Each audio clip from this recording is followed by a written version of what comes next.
Hey everyone, it's Cami. If you're new here, welcome to the channel. I do videos about the trans experience, as well as some general lifestyle stuff, like today. Now, I am surrounded right now by bags and boxes, general clutter. When I've talked in other videos about the office being a mess, it's because I'm in the process of moving, which I hate. Absolutely hate moving. And that's because I really don't like change. And I feel like probably a lot of people, not probably, definitely, most people don't like change. And the reason for that is, like, as a species, we like patterns, or we seek patterns and repetition and routine. So when there are things and uncertainties that can disrupt that, it tends to cause a lot of anxiety and discomfort. For example, my hair has decided that with the humidity, it doesn't have to behave at all. So I'm trying to teach it a lesson or two. It's not going to work. It never listens. Anyway, with the pandemic on, there's a lot of change and uncertainty. Like, what is the new normal even going to be once this is all over? And when is it going to be over? And will it ever actually be over?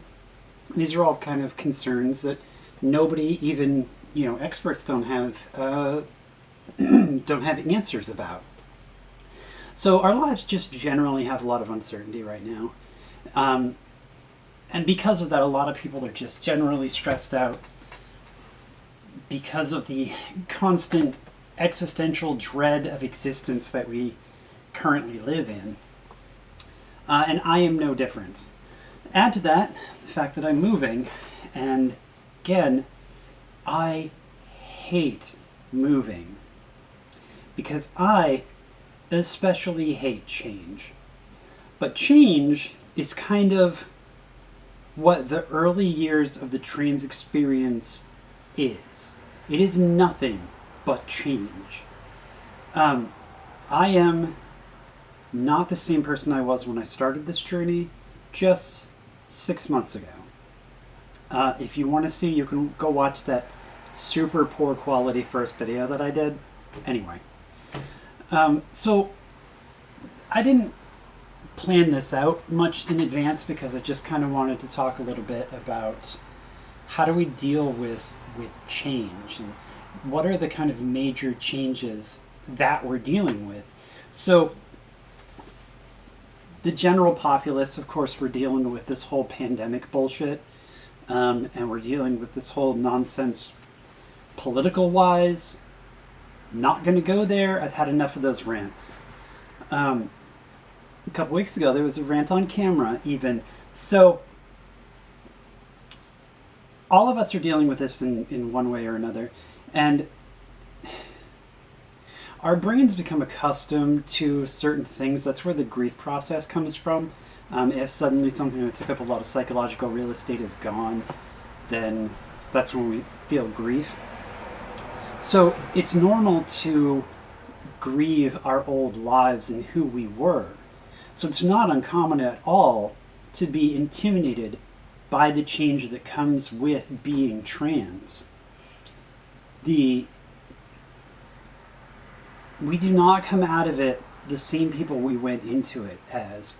And a swap in gender it's crazy how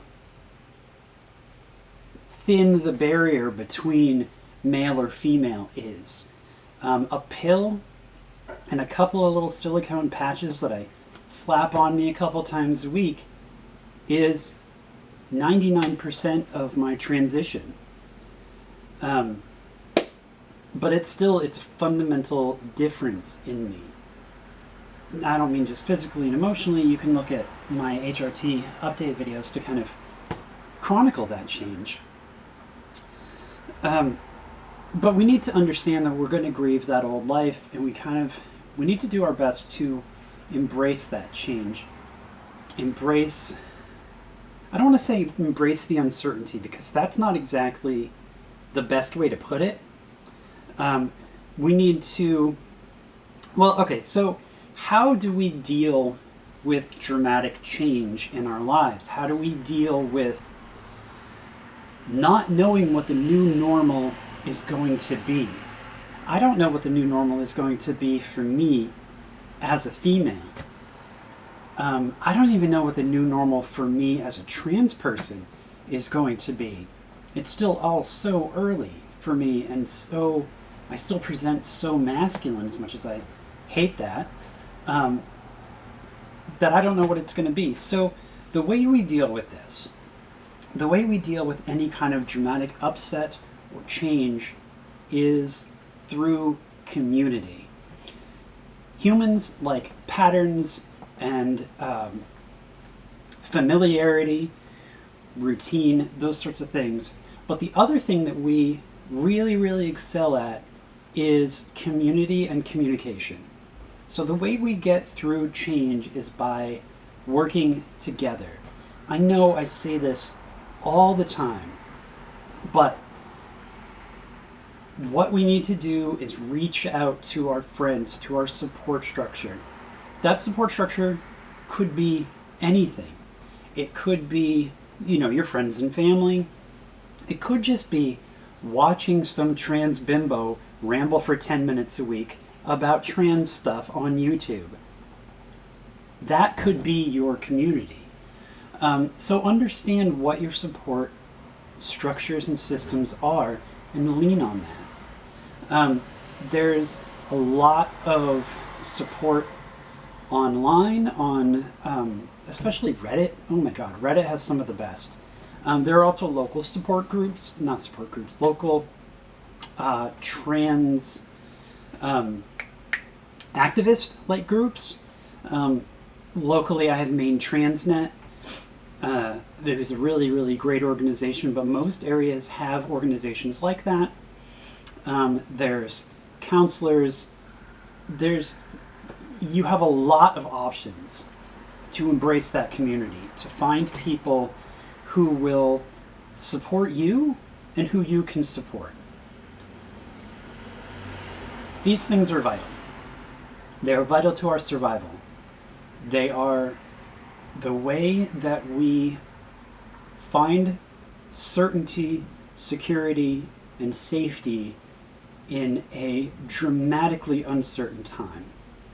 Whether that be globally with the pandemic, or whether that be deeply personal, such as with the trans experience. Talk to your friends. Find your support structure, find your support groups, and embrace it, because that's how we'll get through this. That's all I've got for right now. I will see you guys next week. For the end card bits, I'll put a link if you want to donate to, so I'm still doing the GoFundMe to pay for the laser hair removal on my face.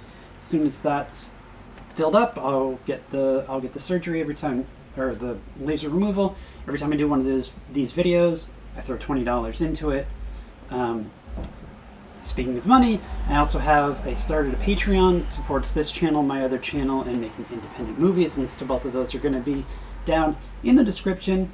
I mentioned Maine Transnet. If you don't want to give money to me, you could maybe give some money to them. I'll put a link for that also in the description. When you go and talk to them, tell them that I sent you. They have no idea who I am, but it'll make me feel better. I thought I could say that one without laughing. Anyway, if you find value in what I do, I welcome you to subscribe. Again, I'm back every week, sometimes 2 weeks, usually every week, with a video just like this one. Feel free to check out any of my other videos down below if you're on mobile over here, if you're on desktop. You know how YouTube works. I will see you guys next week. Stay safe. Wash your hands. I love you. You're valid. I'll see you next time.